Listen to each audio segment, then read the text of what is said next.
السلام علیکم ورحمۃ اللہ وبرکاتہ۔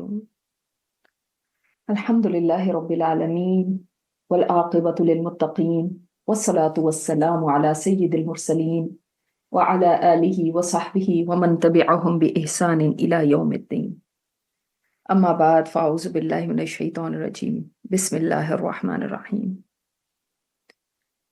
رمضان کا بہترین عشرہ چل رہا ہے اور اس کی آخری راتیں ہیں۔ وقت بہت تیزی سے گزر رہا ہے اور پتہ بھی نہیں چلے گا، اور یہ دن بھی گزر جائیں گے۔ یہ راتیں جن کا ایک ایک لمحہ قیمتی ہے۔ آپ صلی اللہ علیہ وسلم کے بارے میں آتا ہے کہ ان راتوں میں اپنا تہبند کس لیا کرتے تھے، اور اس کے دو معنی ہیں۔ یعنی ایک تو یہ معنی کہ اپنی بیویوں سے ازدواجی تعلق جو بالکل جائز ہے اور حلال ہے وہ بھی ترک کر دیتے تھے، جو انسان کی ضرورت ہے اس کو بھی چھوڑ دیتے تھے۔ سوچ لیں اگر حلال اور جائز کو چھوڑ دیا ان راتوں میں تو وہ چیزیں جو بیکار ہیں، میلے ٹھیلے، شاپنگ، گرینڈ سیری پارٹیز، گپ شپ، یہ ان راتوں میں کیسے جائز ہو گیا؟ بہت وقت ہے ان کے لیے، سال بھر میں ہم یہی تو کرتے رہتے ہیں۔ کیا ان راتوں میں بھی ہم اپنے آپ کو فوکس نہیں کر سکتے؟ دوسرا معنی تہبند کس لینے کا کیا ہے کہ آپ صلی اللہ علیہ وسلم پوری تندہی کے ساتھ، محنت کے ساتھ ان راتوں کی عبادت میں مصروف ہو جاتے تھے۔ ہمارے ہاں یہ ایک بہت بڑی غلط فہمی ہے کہ بس صرف 27ویں کو عبادت کرنی ہے، یا جو کچھ لوگ تھوڑی ان کو سمجھ آ جاتی ہے تو وہ یہ سوچتے ہیں کہ صرف طاق راتوں میں عبادت کرنی ہے۔ باقی جو راتیں طاق نہیں ہیں وہ تو عام سی راتیں ہیں ان کے نزدیک، اس لیے ان کی کوئی ویلیو نہیں وہ سمجھتے۔ ان کو سمجھتے ہیں جیسے باقی سال کی راتیں۔ یہ آپ کو کس نے کہا؟ آپ سنتے ہیں سورۃ الفجر، والفجر ولیال عشر، اللہ تعالیٰ نے فجر کے وقت کی اور 10 راتوں کی قسم کھائی۔ علماء کہتے ہیں کہ یہ ذی الحج کا پہلا عشرہ ہے، یا دوسرے علماء کہتے ہیں کہ رمضان کا آخری عشرہ ہے۔ پھر علماء نے ان دونوں کو کمبائن کر لیا۔ انہوں نے کہا کہ یہ پورے سال میں جو افضل ترین دن ہے وہ ذی الحج کے پہلے 10 دن ہیں، اور جو افضل ترین راتیں ہیں پورے سال کی وہ یہ آخری 10 راتیں ہیں۔ لہٰذا اس عشرے کی ہر رات کی ہی فضیلت ہے۔ اب جو جتنا زیادہ اجر پانا چاہے اتنی محنت کر لے، جو زیادہ اجر چاہتا ہے اس کو زیادہ ہی کرنا پڑے گا۔ وَلِكُلٍّ دَرَجَاتٌ مِّمَّا عَمِلُوا، اللہ تعالیٰ نے فرمایا ہر ایک کے لیے اس کے مطابق درجے ہیں جتنا وہ عمل کرے گا۔ اگر ہم دعائیں کرتے ہیں اے اللہ ہمیں جنت الفردوس عطا فرما، لیکن ہمارا عمل اتنا سست ہے، عمل ہم کرنے کے وقت بیئر منیمم پہ کرتے ہیں کہ کوئی بات نہیں جنت ہی مل جائے صرف تو اتنا ہی کافی ہے، اس سے زیادہ کرنے کی کیا ضرورت ہے۔ لیکن خواہش ہماری کیا ہے کہ ہمیں آپ صلی اللہ علیہ وسلم کا ساتھ ملے جنت میں، تو دیکھیں اس کے لیے محنت بھی تو اس مطابق ہی کرنی ہوتی ہے۔ یہ تو فارمولا ہر کوئی جانتا ہے، دنیا میں بھی آپ جانتے ہیں، جتنا کہتے ہیں نا جتنا گڑ ڈالو گے اتنا میٹھا ہوگا، جتنی محنت کریں گے اتنا ہی ملے گا نا۔ محنت کرتے وقت ہم فوراً تھک کے بیٹھ جاتے ہیں، یا پھر ہمارا دل نہیں لگتا اس میں، ڈسٹریکٹڈ رہتے ہیں۔ آپ صلی اللہ علیہ وسلم کیوں ان 10 راتوں کا 10 دنوں کا یہ جو آخری عشرہ ہے اس کا کیوں اعتکاف کرتے تھے؟ وہ صرف طاق راتوں میں اعتکاف کر لیتے، لیکن پورے عشرے کی یہ سارے دن راتوں میں آپ صلی اللہ علیہ وسلم اعتکاف کرتے تھے۔ اس سے ان 10 راتوں کی فضیلت پتہ چلتی ہے۔ ہاں یہ ضرور ہے کہ ان ساری راتوں کی مالکہ جو ہے وہ لیلۃ القدر ہے، جیسے کہ عشرہ ذی الحجہ جو ہے، ذی الحج کے جو 10 دن ہیں ان کا بادشاہ دن عرفہ کا دن ہے۔ تو لیلۃ القدر ان دنوں ان راتوں کی پیک ہے، چوٹی ہے، مگر اس وجہ سے باقی راتوں کی فضیلت کوئی کم نہیں ہو گئی۔ باقی راتیں عام راتوں کی طرح نہیں ہیں، رمضان کی باقی راتوں کے برابر بھی نہیں ہیں، ان سے بھی زیادہ ہیں۔ تو لہٰذا ان راتوں میں جیسے ہر کوئی پوچھتا ہے کہ بھئی کیا زیادہ کریں، ہم کیا زیادہ کریں، تو ہمیں یہ پتا ہے کہ جیسے ان راتوں کی عبادت 83 ایئرس کی عبادت سے بڑھ کے ہے، تو علماء کہتے ہیں کہ ان راتوں میں آپ ساری عبادات کو کمبائن کر لیں، کوئی ایک چیز نہ کریں، تاکہ ہر عبادت آپ کے لیے 83 ایئر سے زیادہ کی ہو جائے۔ جیسے آپ صدقہ کریں تو آپ یعنی مثلا $10 صدقہ کرتے ہیں، تو ایسے ہی ہے جیسے آپ نے 83 ایئر سے زیادہ ٹائم تک مسلسل $10 کا صدقہ کیا ہے۔ اگر آپ اس میں نوافل پڑھتے ہیں تو ایسے ہی ہے جیسے آپ نے 83 ایئر سے زیادہ وقت تک نوافل پڑھے ہیں۔ تو ہم کیوں نہیں ہم یہ چاہیں گے کہ سب عبادات کو ہم کمبائن کر لیں، قرآن پڑھ رہے ہیں یا ذکر کر رہے ہیں تو وہ اسی طرح ہے کہ ہم یعنی 83 ایئر سے زیادہ ہی کر رہے ہیں۔ اسی لیے جب ہم اپنا ٹائم ان راتوں کا مینج کریں، اس کو پلان کریں، تو ایسے کریں کہ اس میں ہر چیز آ جائے۔ ہم نوافل بھی پڑھیں، اس میں قرآن پکڑ کے پڑھیں، پھر اس کے بعد اس سے تھک جائیں تو ویسے ہی تلاوت کریں، پھر اس کے بعد ذکر کے لیے بیٹھ جائیں تو ہمارا ذکر بھی ہو گیا، دعائیں بھی ہو گئے، قرآن بھی ہو گیا، صدقہ بھی کریں اس کے اندر۔ اور لوگوں کو، جو لوگ قرآن کی دعوت دیتے ہیں، جو بوتھ لگاتے ہیں، وہاں پہ کھڑے ہو رہے ہیں، والنٹیئر کر رہے ہیں، ایسے ہی ہے جیسے 83 ایئر سے زیادہ ٹائم تک انہوں نے لوگوں کو اللہ کی طرف دعوت دی۔ کتنی خوش قسمتی کی بات ہے۔ تو اگر آپ رات کے چنکس بنا لیں، مثلا آپ دیکھیں ہر ایک کی ہمت ایک جیسی نہیں ہے، اس لیے میں یہ نہیں کہوں گی کہ سب ایک ہی کام کریں۔ ہر ایک کے حالات مختلف، عمر کا تقاضا الگ ہے، صحت ڈفرینٹ ہے، ہر ایک کے اپنے اپنے حالات۔ آپ اپنے حالات کو دیکھیں، دوسروں کے ساتھ کمپیئر نہ کریں۔ کوئی لوگ ہیں جو جابس کرتے ہیں، کوئی لوگ ہیں جن کے چھوٹے چھوٹے بچے ہیں، ان کے اس کے مطابق سکیجول ہے، کوئی لوگ فارغ البال ہیں۔ تو آپ جس بھی کیٹیگری میں ہیں، مگر آپ اپنی رات کو اس طرح سے ڈیوائڈ کریں کہ مثال کے طور پہ آدھا گھنٹہ میں نے قرآن پڑھنا ہے، آدھا گھنٹہ میں نے ذکر کرنا ہے، آدھا گھنٹہ میں نے دعائیں کرنی ہیں۔ چلو اگر آپ اتنا بھی نہیں کر سکتے تو چلو آپ 15-15 منٹ کر لیں، میں 15 منٹ یہ کروں گی، لیکن ہر رات میں عبادت ضرور کریں۔ پلیز کسی رات کو بھی ایسے نہ چھوڑیں، اور کسی رات کی عبادت کو یہ نہ سوچیں کہ میں تراویح کے بعد شروع کروں گی، بلکہ اس کو پہلے سے شروع کر دیں، تاکہ زیادہ زیادہ عبادات آپ کی اس رات کے اندر ہو سکیں، تو ساری عبادات کو جمع کر لیں۔ اب چونکہ یہ وقت جا رہا ہے، یہ وقت قیمتی وقت ہمارے ہاتھوں سے نکل رہا ہے، مجھے نہیں پتا کہ آپ لوگوں کو کیسا فیل ہوتا ہوگا، لیکن مجھے آپ لوگوں سے ایک جدائی کا سا احساس ہونے لگتا ہے، تو میرا دل بہت ہی اداس ہو جاتا ہے۔ کہاں ہماری قربتیں ان ساری راتوں میں رہیں؟ ہر رات آپ لوگوں کے ساتھ جاگنے کا موقع ملتا ہے، ہر رات ہم لوگ بات چیت کرتے ہیں، ہر رات بیٹھتے ہیں اللہ تعالیٰ کو یاد کرتے ہیں، مل کے یاد کرتے ہیں، ایک کنیکشن سا بن جاتا ہے، ایک تعلق سا بن جاتا ہے، بہت اچھا لگتا ہے۔ لیکن اس کے بعد سال بھر کے لیے سب کچھ ختم ہو جاتا ہے، تو ایسا نہیں ہونا چاہیے۔ ہم کیا چاہتے ہیں؟ آپ کی بھی کوئی خواہش ہوگی، میری بھی خواہش ہے، ہر ایک اپنے آپ سے پوچھے کہ میں کیا چاہتی ہوں کہ جب یہ رمضان ختم ہو تو میں اللہ تعالیٰ کے ہاں میرا کیا مقام ہو۔ کیا چاہتے ہیں کہ مطلب کیسا کیا ہونا چاہیے؟ کیا آپ چاہیں گے کہ آپ اللہ تعالیٰ کے اسپیشل بندوں میں شامل ہو جائیں؟ اور ہو سکتے ہیں، کوئی ایسا نہیں ہے، کوئی یہ نہیں کہ کوئی خاص قسم کے لوگ ہوتے ہیں جو اسپیشل کہلاتے ہیں، ہم لوگ کہاں سے ہو سکتے ہیں، یہ نہیں ہے۔ جو اللہ تعالیٰ کے خاص لوگ ہیں، خاص، دیکھیں ایک تو ہمارا عام لوگوں کے ساتھ تعلق ہوتا ہے، کچھ لوگوں کے ساتھ ہمارا ایک خاص تعلق ہوتا ہے نا۔ آپ سمجھ سکتے ہیں کہ وہ لوگوں کے ساتھ ہمارا کتنا قریبی دل کا تعلق ہوتا ہے، ان کی ایک الگ ہی جگہ ہوتی ہے ہمارے دلوں میں، وہ ہمارے لیے خاص ہوتے ہیں، اسپیشل ہوتے ہیں۔ باقی سب عام ہوتے ہیں، اللہ تعالیٰ کے بھی کچھ اسپیشل لوگ ہوتے ہیں، خاص لوگ ہوتے ہیں۔ جانتے ہیں وہ کون ہوتے ہیں؟ اور آپ کیا بننا چاہیں گے وہ خاص لوگ؟ آپ صلی اللہ علیہ وسلم نے فرمایا تھا کہ کچھ لوگ اللہ تعالیٰ کے اہل ہوتے ہیں اور اس کے خاص بندے ہوتے ہیں۔ تو صحابہ نے پوچھا وہ کون لوگ ہیں جو اللہ کے خاص لوگ ہیں اور اس کے اہل ہیں، جن کو اللہ تعالیٰ اپنا اہل کہتا ہے؟ اہل، ہم اہل کس کو کہتے ہیں؟ اپنی فیملی کو، اپنے قریبی لوگوں کو، اپنے خاندان کو۔ یہ اللہ تعالیٰ ایک آنر دیتا ہے کچھ لوگوں کے کہ ان کو اپنے اہل فرماتا ہے۔ اور خاص لوگ جن کی خاص ویلیو ہے اللہ کے ہاں، تو وہ کون لوگ ہیں؟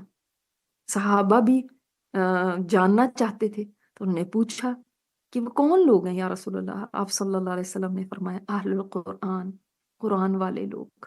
سبحان اللہ، وہ لوگ جن کا تعلق قرآن کے ساتھ ہے، اور یہ قرآن کی ہی تو برکتیں ہیں جس کی وجہ سے یہ رات ہمیں ملی، کیونکہ اس رات کا جو لیلۃ القدر کی خاص بات ہے وہ قرآن سے ہی تو متعلق ہے کہ اس رات میں قرآن اترا۔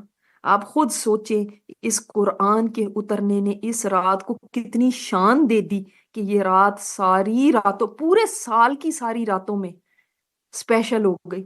یہ پورے سال کی راتوں کی ملکہ رات ہے، اس کے برابر کوئی رات نہیں ہے، کوئی رات اس کا مقابلہ کر ہی نہیں سکتی، چاہے وہ عیدوں کی راتیں ہوں، چاہے وہ کوئی بھی راتیں محرم کی ہوں، ذی الحج کی ہوں، کسی کی بھی ہوں، کوئی رات لیلۃ القدر کی برابری نہیں کر سکتی، اس کا مقابلہ نہیں کر سکتی۔ اور لیلۃ القدر کو یہ اتنا بڑا مقام اور مرتبہ کس وجہ سے ملا؟ قرآن کی وجہ سے۔ جس کلام نے ایک رات کو اتنی بڑی فضیلت بخش دی، خود سوچے وہ قرآن اس دل کو، اس انسان کو کتنی بڑی فضیلت بخشے گا جو اس کلام سے جڑ جائے۔ تو یہ بہت بڑی سعادت ہوتی ہے کہ کوئی انسان اللہ تعالیٰ کے کلام کے ساتھ اپنی زندگی گزارے، اور یہ اللہ تعالیٰ کا بہت بڑا احسان ہے کہ اس نے ہمیں بھٹکنے کے لیے اس دنیا میں چھوڑ نہیں دیا۔ جو مرضی کرتے رہو، میں تم سے پوچھوں گا جب آؤ گے تو، اب ہم نہ ہمیں پتا ہوتا کرنا کیا ہے، نہ ہمیں پتا ہوتا اللہ تعالیٰ کو خوش کیسے کرنا ہے، نہ ہمیں پتا ہوتا آخرت کیا ہے، نہ جنت کا پتا ہوتا، نہ جہنم کا پتا ہوتا، نہ اللہ تعالیٰ کی کوئی معرفت ہوتی کہ اللہ تعالیٰ کون ہے، ہمیں کچھ بھی نہ پتا ہوتا، ٹکرے مارتے رہتے۔ لیکن اللہ تعالیٰ نے یہ کلام اتارا اور انسانیت کے لیے اتنی بڑی ایک نعمت اتار دی کہ جو انسانوں کو اندھیروں سے نکال کے نور میں لے آئے۔ اللہ تعالیٰ نے فرمایا اِنَّا نَحْنُ نَزَّلْنَا الذِّكْرَ وَإِنَّا لَهُ لَحَافِظُونَ، بے شک ہم نے یہ ذکر اتارا ہے، ہم ہی اس کی حفاظت کرنے والے ہیں۔ یہ وہ ذکر ہے جس کی حفاظت کا ذمہ اللہ تعالیٰ نے خود لے لیا، ہمارے ہاتھوں میں نہیں دیا کہ تم قرآن کی حفاظت کرو، تم حفاظت نہیں کرو گے تو کچھ ہو جائے گا، نہیں، یہ کبھی لاسٹ نہیں ہو سکتا جس کی حفاظت اللہ تعالیٰ نے اپنے ذمہ لے لی۔ اس کو مبارک کلام فرمایا کہ یہ کتاب مبارک ہے، قرآن کہتا ہے کہ یہ مبارک ہے، تو جس کی زندگی میں یہ آ جاتا ہے نا، اس کی زندگی مبارک ہو جاتی ہے، برکتوں سے بھر جاتی ہے۔ اور اللہ تعالیٰ خود علیم ہے نا، اللہ تعالیٰ کا اسم ایک صفات، اس کے اسماء و صفات میں سے ایک صفت کیا ہے؟ العلیم، علم والا۔ علم اللہ تعالیٰ کا وصف ہے، اور اللہ تعالیٰ جس کو یہ دے دے علم، اس کے درجات وہ بلند کر دیتا ہے۔ آدم علیہ السلام کو اللہ تعالیٰ نے فرشتوں کو فرمایا کہ آدم کو سجدہ کرو، کس وقت فرمایا؟ جس وقت ان کو علم دیا، علم سے ان کی فضیلت ہوئی، یہ نہیں کہ وہ باڈی وائز فرشتوں سے زیادہ کوئی بہتر، تو اسی لیے تو شیطان نے کہا کہ اس کو آپ کیوں فضیلت دے رہے ہیں میرے اوپر، یہ تو مٹی سے بنا ہوا ہے۔ واقعی انسان مٹی سے ہی بنا تھا، تو کوئی اس کے اندر غلط تو نہیں، اس نے کہا تھا مٹی سے ہی بنا ہے، لیکن شرف اس کا کس وجہ سے ہوا؟ اس علم کی وجہ سے۔ اللہ تعالیٰ قرآن پاک میں فرماتا ہے نا سورہ زمر میں، علم والے اور بے علم، اے نبی آپ ان لوگوں سے پوچھیں کیا علم والا اور بے علم برابر ہو سکتے ہیں؟ پھر اس کا جواب نہیں اللہ تعالیٰ نے دیا، صرف سوال کیا ہے، اس لیے کہ جواب تو خود تم سوچ لو نا، پھر جواب سادہ ہے کہ ظاہر ہے برابر نہیں ہو سکتے۔ اللہ کے نزدیک بہت بڑا فرق ہے علم والے میں اور بے علم میں۔ دونوں نماز پڑھتے ہوں گے، دونوں قرآن پڑھتے ہوں گے، دونوں روزے رکھتے ہوں گے، لیکن جو علم والا ہے اس کی عبادت بہت زیادہ فضیلت والی ہے بے علم سے۔ علم والا اپنے علم کی بدولت شیطان کے وسواس اور اس کے پھندے سے زیادہ اس کا چانس ہے کہ وہ بچ جائے، اس کے مقابلے کر سکتا ہے، بے علم نہیں کر پاتا۔ بے علم انسان کا حال یہ ہوتا ہے، اس نے یہ کہہ دیا سنا ہے ایسے ہوتا ہے، سنا کیا سنا آپ نے، کہاں سے سنا آپ نے؟ سنا ہے تاک راتوں میں یہ کرنا چاہیے، سنا ہے نماز ایسے پڑھنی چاہیے، بعض لوگ یہ کہتے ہیں اس لیے کہ ہمارے پاس خود کوئی علم نہیں، ہم بس ہی سے شی سے کی بات پہ چلتے ہیں، ادھر سے کسی نے کچھ بتا دیا، ادھر سے کسی نے کچھ بتا دیا، اس پہ چل پڑتے ہیں، خود نہیں سوچتے۔ علم وہ ہے جو قرآن ہے اور حدیث ہے، خود نہیں چاہتے کہ ہم خود یہ سیکھیں، ہم خود یہ سمجھیں۔ جو آپ صلی اللہ علیہ وسلم نے فرمایا تم ان دو چیزوں کو تھام کے رکھو گے کبھی گمراہ نہیں ہوگے، بٹ وی چوز کہ ہم مس گائیڈڈ ہو، we choose it ourselves, کیونکہ ہم قرآن اور حدیث کو چھوڑ دیتے ہیں۔ یہ دین اللہ تعالیٰ نے اسی کا مجموعہ بنایا، قرآن اور حدیث۔ ہم دائیں سے سنتے ہیں، بائیں سے سنتے ہیں، ادھر پڑھ لیا ادھر پڑھ لیا، نہ دیکھا کس نے کیا کہا، بس اندھا دھند چلتے جاتے ہیں، جو کوئی بتاتا ہے ویسے ہی کرتے جاتے ہیں۔ تو یہ نہیں ہونا چاہیے۔ یہ پاکیزہ علم ہے، یہ بابرکت علم ہے، اس کے لیے اپنے سینوں کو کھولیں۔ جس قرآن کے ساتھ آپ نے رمضان گزارا ہے اور اس کی تلاوت کیا، اب اس کو سمجھنے کے لیے ارادہ کر لیں۔ آپ صلی اللہ علیہ وسلم نے فرمایا جو انسان علم کے حصول کے لیے نکلتا ہے، اللہ تعالیٰ اس کے لیے جنت کا راستہ آسان فرما دیتا ہے۔ یعنی آپ سمجھ لیں کہ جس وقت آپ علم کے راستے پہ چلنا شروع کر دیتے ہیں، سمجھ لیں آپ جنت کے راستے پر پڑ گئے۔ اب اس کی منزل اگر اس پہ چلتے رہے نا تو اس کی منزل جنت ہے، نہ دائیں مڑنا نہ بائیں مڑنا، بس سیدھے اس کے اوپر ہی چلتے رہنا، اور اس راستے سے کبھی واپس نہیں جانا۔ یہ شیطان ضرور دکھاتا ہے، سجھاتا ہے چھوڑو یہ بھی کوئی کام ہے کرنے کا، یہ تو فارغ لوگوں کا کام ہے، چلو اسے بہتر کوئی جاب ہی کر لو، چلو اسے بہتر کوئی اور ڈگری لے لو، تمہارے کچھ پیسے ہی بن جائیں گے، اس کا کیا فائدہ؟ ڈی ٹریک کرتا ہے، لالچ میں نہ آئیے گا۔ یہ علم تو عین عبادت ہے، جب تک آپ اس علم کو لیتے ہیں آپ مسلسل عبادت میں۔ آپ صلی اللہ علیہ وسلم نے فرمایا، لیکن کوئی علم آپ کو یہ چیز دے سکتا ہے جو آپ صلی اللہ علیہ وسلم نے اس علم کے لیے فرمائی کہ جب بھی کچھ لوگ اللہ کے کسی گھر میں بھی جمع ہوتے ہیں، قرآن کی تلاوت کرتے ہیں یا قرآن سیکھتے ہیں سکھاتے ہیں، تو ان لوگوں کا مقام اور مرتبہ سوچیں کتنا بڑا ہے کہ اللہ تعالیٰ کے فرشتے جو ہیں ان کو گھیر لیتے ہیں اور ان کے اوپر سکینت اترتی ہے، یعنی سکون، اطمینان، کیونکہ اللہ تعالیٰ نے فرمایا اللہ بذکر اللہ تطمئن القلوب، اللہ کا ذکر ہی ہے جو دلوں کو سکون دیتا ہے۔ تو سب سے بڑا ذکر کیا ہے؟ قرآن اور نماز۔ پھر اس حدیث میں ہے پھر اللہ کی رحمت ان کو ڈھانپ لیتی ہے، کیا ہوتا ہے؟ فرشتے ان کو گھیر لیتے ہیں۔ نمبر 2 سکینت ان پہ اترتی ہے، سکون آ جاتا ہے۔ نمبر 3 رحمت اللہ تعالیٰ کی آتی ہے، ہم رحمت نہیں چاہتے کیا اپنے لیے؟ اور پھر اللہ تعالیٰ ان کا ذکر اپنے مقرب فرشتوں میں کرتا ہے۔ سبحان اللہ، کیا یہ ادنا سا انسان اس زمین کا ایک ذرے کے برابر بھی نہیں ہے، اور کہاں اللہ تعالیٰ رب العالمین اس کا ذکر کرے آسمانوں میں، اور کیا چاہیے ہوگا انسان کو؟ کیا اور انسان کی خواہش ہو سکتی ہے؟ اس لیے یہ تو سمجھ لیں کہ اللہ تعالیٰ کسی کے ساتھ بھلائی کا ارادہ کرتا ہے نا تو اس کو یہ علم دیتا ہے۔ آپ صلی اللہ علیہ وسلم نے فرمایا اللہ تعالیٰ جس کے ساتھ بھلائی کا ارادہ فرماتا ہے اس کو اپنے دین کی سمجھ دے دیتا ہے۔ تو اب اگر آپ اس راستے پہ لگ جاتے ہیں نا دین کو سیکھنے کے، تو سمجھ جائیے گا دس از اے سائن کہ اللہ تعالیٰ نے میرے ساتھ بھلائی کا ارادہ کر لیا۔ جتنے آپ کے قدم اس راستے پہ آگے بڑھ رہے ہیں سمجھ لیں اللہ تعالیٰ آپ کے ساتھ بھلائی چاہتا ہے، یہ سائن ہے۔ اور جو علم کے حصول کے لیے گھر سے بھی نکلتا ہے اللہ تعالیٰ کے فرشتے اس کے لیے اپنے پر بچھا دیتے ہیں۔ یہی وہ چیز ہے جو صدقہ جاریہ بھی بنتی ہے۔ انسان یہ علم لیتا ہے پھر اس کے بعد اس پہ عمل کرتا ہے، جتنے لوگ اس کے دیکھ کے عمل کریں گے اور اس کے گھر والے اس کے بچے ان میں چینج آئے گا، سب اس کے لیے صدقہ جاریہ۔ تو کیا ابھی بھی سوچنے کی ضرورت ہے؟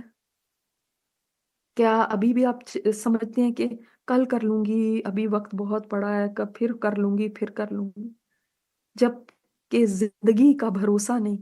آپ صلی اللہ علیہ وسلم نے فرمایا زندگی کو غنیمت جانو موت سے پہلے۔ ابھی زندگی ملی بھی ہے نا، اس کو سمجھ لیں گے غنیمت ہے کہ مجھے زندگی ملی بھی ہے، ابھی موت نہیں آئی۔ صحت کو غنیمت جانو بیماری سے پہلے، شکر کریں کہ ابھی صحت کے دن ہیں، کوئی ایسی بیماری نہیں آ لگی۔ اور اگر آپ اس چیز کے انتظار میں ہیں کہ کوئی وقت ایسا آ جائے گا جس میں میں ٹوٹلی فارغ ہو جاؤں گی، تو ایسا کبھی نہیں آئے گا.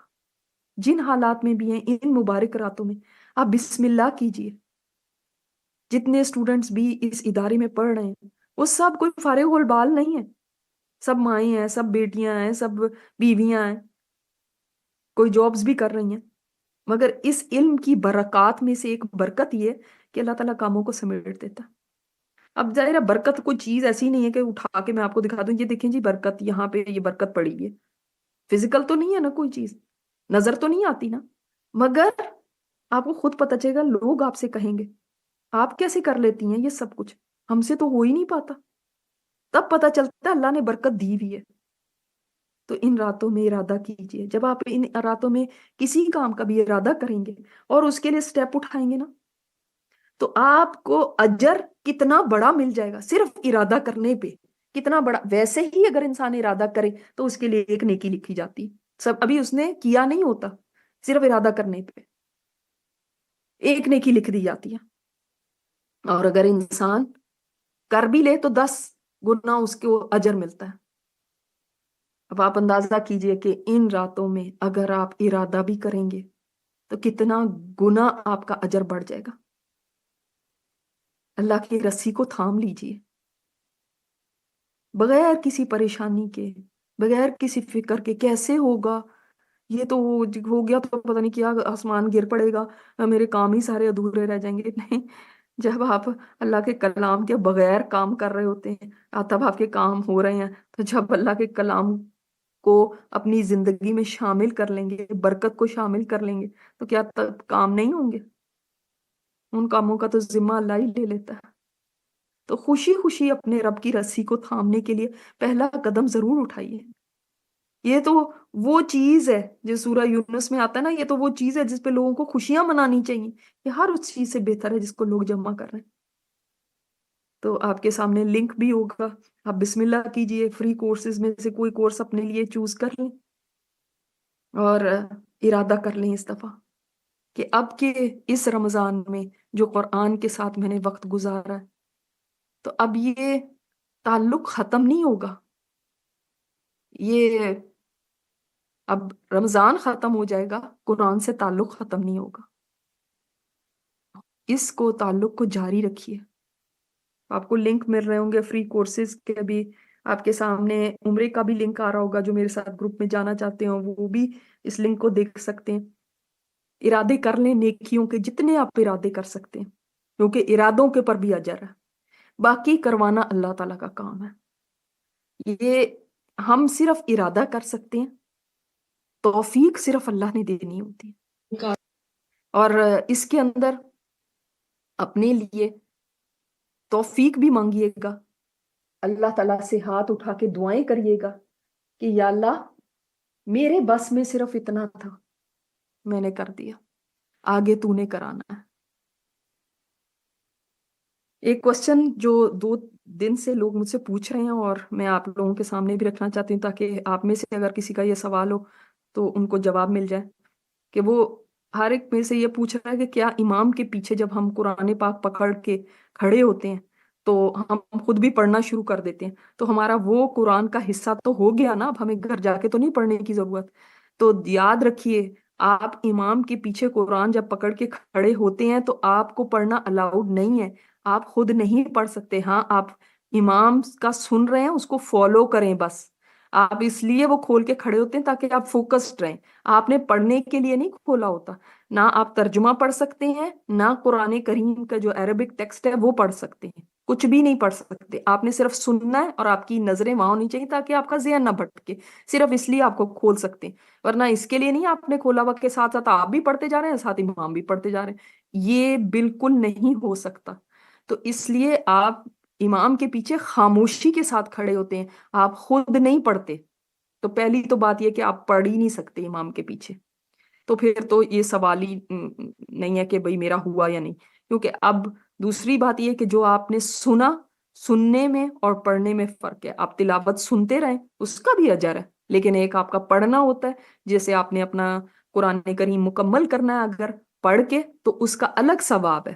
تو وہ آپ نے پڑھ کے الگ ختم کرنا ہے، ٹھیک ہے؟ سننے والا الگ رکھیے، پڑھنے والا الگ رکھیے. سنتے رہے آپ، بے شک سارا دن سنتے رہے، پاک ہے ناپاک ہے، سننے میں تو کوئی حرج نہیں ہے، آپ سنتے رہیں. لیکن اس کو یہ نہ سوچیں کہ وہ پڑھنے کے برابر ہو گیا، پڑھنا اور سننا ایک ہی ہو گیا، کچھ کو سن لیا کچھ کو پڑھ لیا، ایسے نہیں ہوگا. ٹھیک ہے، آپ کو پڑھنے والا الگ قرآن ہے، سننے والا الگ ہے. تو جو آپ امام کے پیچھے قرآن پکڑ کے کھڑے ہوتے ہیں وہ آپ کا اس میں کاؤنٹ نہیں ہوگا جو آپ نے خود پڑھ لیا ہے گھر میں.